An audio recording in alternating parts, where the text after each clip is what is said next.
बिस्मिल्लाहिर्रहमानिर्रहीम। अस्सलाम वालेकुम नाजरीन ग्रामी, वीडियो में बात करेंगे कि शहजादा मोहम्मद बिन सलमान को 400 मिलियन डॉलर का फ्रॉड हो गया है। शहजादा मोहम्मद बिन सलमान के बिहाफ पर एक शख्स ने इटली के मशहूर शाहकार मुसव्वर लियोनार्डो डा विंची की पेंटिंग खरीदी थी। वो पेंटिंग आज पता चला है कि जाली निकली है। इस खबर के पीछे हकायक क्या है, जानने से पहले छोटी सी गुजारिश है कि चैनल को सब्सक्राइब करें, घंटी के निशान को दबाएं ताकि लेटेस्ट न्यूज आप तक सबसे पहले पहुंच पाए। नाजरीन ग्रामी, हुआ कुछ यूं था कि 2017 में एक नीलामी हुई थी लंदन नेशनल गैलरी में। उसमें ये पेंटिंग रखी गई और उस पेंटिंग पर सबसे ज्यादा बिड सऊदी अरेबिया के शहजादा मोहम्मद बिन सलमान ने लगाई। इस तरह ये लंदन से होती हुई पेंटिंग सऊदी अरेबिया पहुंच गई। लेकिन माहिरीन ने आज इस बात का इंकशाफ किया है कि ये पेंटिंग अभी भी स्विट्जरलैंड के म्यूजियम में पड़ी है और अगले साल दुबई में इसी पेंटिंग की रूनुमाई होगी। नाजरीन ग्रामी, थोड़ा सा आपको बताते हैं कि लियोनार्डो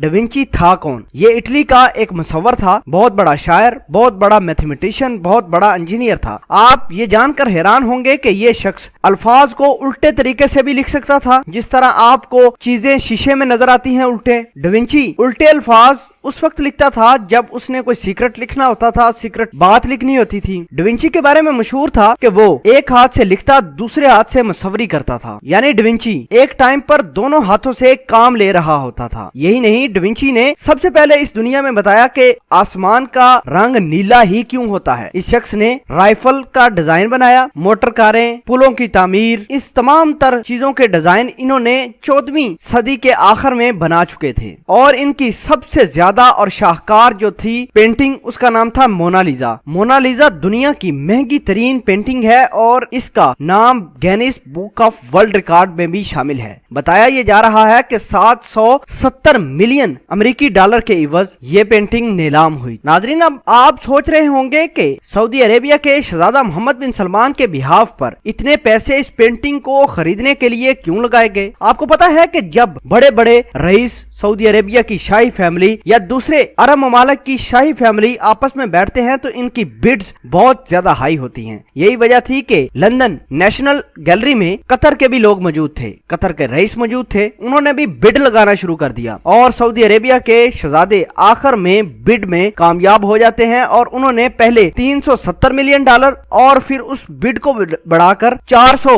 मिलियन डॉलर तक ले गए ताकि कतर वाले इस पेंटिंग को खरीद ना पाए और यूं पेंटिंग ये चली गई सऊदी अरेबिया। अब ये इंकशाफ हुआ है कि शहजादा मोहम्मद बिन सलमान ने जो 400 मिलियन डॉलर इस पेंटिंग पर खर्च किए थे वो पेंटिंग जाली निकली है और ये पेंटिंग अभी भी स्विट्जरलैंड में मौजूद है, स्विट्जरलैंड के म्यूजियम में मौजूद है और कुछ अरसा बाद ये दुबई में आएगी। अब देखना इस बात को है कि शहजादा मोहम्मद बिन सलमान क्या इस पेंटिंग को हासिल कर पाएंगे या नहीं। क्या शहजादा मोहम्मद बिन सलमान लंदन नेशनल गैलरी के ऊपर केस करेंगे और ये ऊंट किस करवट बैठेगा। मामूली रकम नहीं है, 400 मिलियन डॉलर की बात है और उस 400 मिलियन डॉलर में भी शहजादा मोहम्मद बिन सलमान ने धोखा खाया है, फ्रॉड खाया है। क्या असल वाली पेंटिंग शहजादा मोहम्मद बिन सलमान को मिल पाएगी या नहीं। कमेंट सेक्शन में अपना इजहार ख्याल जरूर पोस्ट कीजिएगा। जज़ाकल्लाह।